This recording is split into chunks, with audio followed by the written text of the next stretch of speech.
Matric আৰু উচ্চতৰ মাধ্যমিকৰ ছাত্ৰ-ছাত্ৰীসকলৰ লগতে ৰাজ্যৰ নিবনুৱা যুৱক-যুৱতীৰ বাবে আহিছে বিগ ব্ৰেকিং নিউজ। ৰাজ্যিক কেবিনেটে গুৰুত্বপূৰ্ণ সিদ্ধান্ত গ্ৰহণ কৰিছে।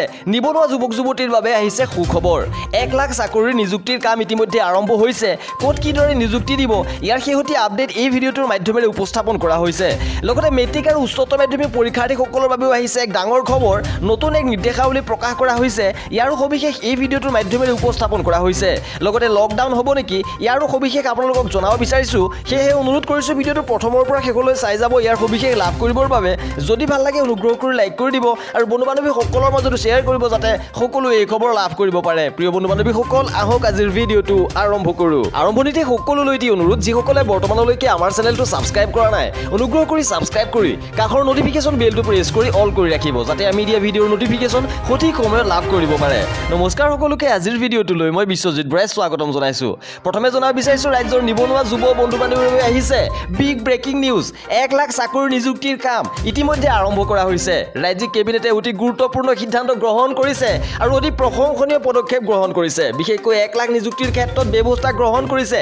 অতি শীঘ্ৰে ওলাব 1 লাখ চাকৰি আৰু প্ৰতি সপ্তাহতে অসমত অনুষ্ঠিত কৰা হ'ব এতিয়াৰে পৰা কেবিনেটৰ বৈঠক। আৰু সংবাদমেল যোগে সদৰি কৰিলে মন্ত্ৰী কেশৱ মহন্ত আৰু পীযুষ হাজৰিকাই। জনতা ভৱনত অনুষ্ঠিত হৈছিল অসম চৰকাৰ প্ৰথমখন কেবিনেট বৈঠক আৰু কেইবাটাও গুৰুত্বপূৰ্ণ সিদ্ধান্ত গ্ৰহণ কৰিছে আৰু প্ৰতিশ্ৰুতি অনুসৰি 1 লাখ নিবনুৱাক নিযুক্তি দিয়াৰ কাম ইতিমধ্যে আৰম্ভ হৈছে। ইয়াৰ বাবে বিত্তমন্ত্ৰী অজন্তা নেওগৰ নেতৃত্বত এখন কমিটি গঠন কৰি দিয়া হৈছে আৰু এই কমিটিখনে এমাহৰ ভিতৰত প্ৰতিবেদন দাখিল কৰিব আৰু এই প্ৰতিবেদনৰ আধাৰতে নিযুক্তি প্ৰদান কৰা হ'ব। আৰু শেহতীয়াভাৱে জানিব পৰা অনুসৰি শিক্ষা বিভাগত যথেষ্ট সংখ্যক পদ পূৰণ কৰা হ'ব।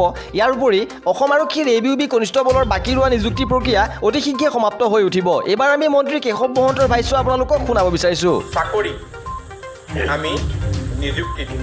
1 লাখ নিবনুৱা যুৱক-যুৱতীক চাকৰিত আমি নিযুক্তি দিম। তাৰ বাবে আমি এখন কমিটি আজি গঠন কৰি দিছোঁ কেবিনেটত।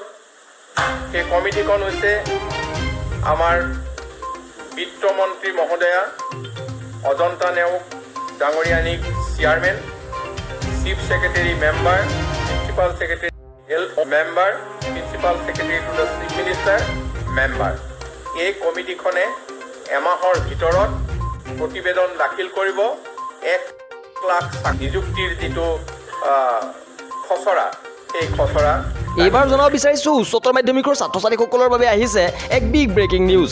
উচ্চতৰ মাধ্যমিকৰ দ্বিতীয় বৰ্ষৰ ছাত্ৰ-ছাত্ৰীৰ বাবে 15 মে'ৰ পৰা অনলাইনৰ জৰিয়তে ক্লাছ আৰম্ভ হ'ব। এই কথা জাননীৰ জৰিয়তে স্পষ্ট কৰিছে উচ্চতৰ মাধ্যমিক শিক্ষা সংসদে। উল্লেখযোগ্য যে 15 মে'ৰ পৰা অনলাইনৰ জৰিয়তে দ্বিতীয় বৰ্ষৰ ছাত্ৰ-ছাত্ৰীসকলৰ পাঠদান আৰম্ভ কৰা হ'ব। আৰু অসম উচ্চতৰ মাধ্যমিক শিক্ষা সংসদে এক জাননীৰ যোগে এই কথা জনাইছে। লগতে কৰোনা মহামাৰীৰ বাবে এই পদক্ষেপ লোৱা হৈছে। ইপিনে উচ্চতৰ মাধ্যমিকৰ দ্বিতীয় বৰ্ষৰ চূড়ান্ত পৰীক্ষা অনলাইনৰ মাধ্যমেৰে অনুষ্ঠিত কৰা হ'ব বুলি জানিব পৰা গৈছে আৰু ইয়াৰ বাবে পৰীক্ষাৰ সময়সূচী অতি শীঘ্ৰে প্ৰকাশ কৰা হ'ব।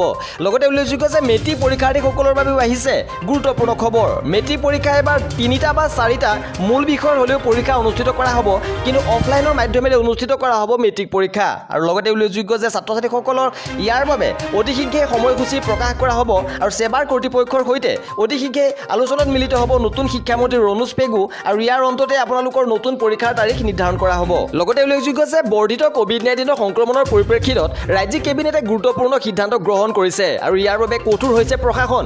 লকডাউন দিয়া নহয় বুলি স্পষ্ট কৰিছে যদিও কঠোৰ নীতি নিৰ্দেশনা আজি বলবৎ হোৱাৰ সম্ভাৱনা আছে আৰু আজি ঘোষণা কৰা হ'ব ৰাজ্যৰ COVID-19ৰ নতুন SOP। ভিডিঅ'টো শেষলৈকে চোৱাৰ বাবে সকলোলৈকে অশেষ ধন্যবাদ।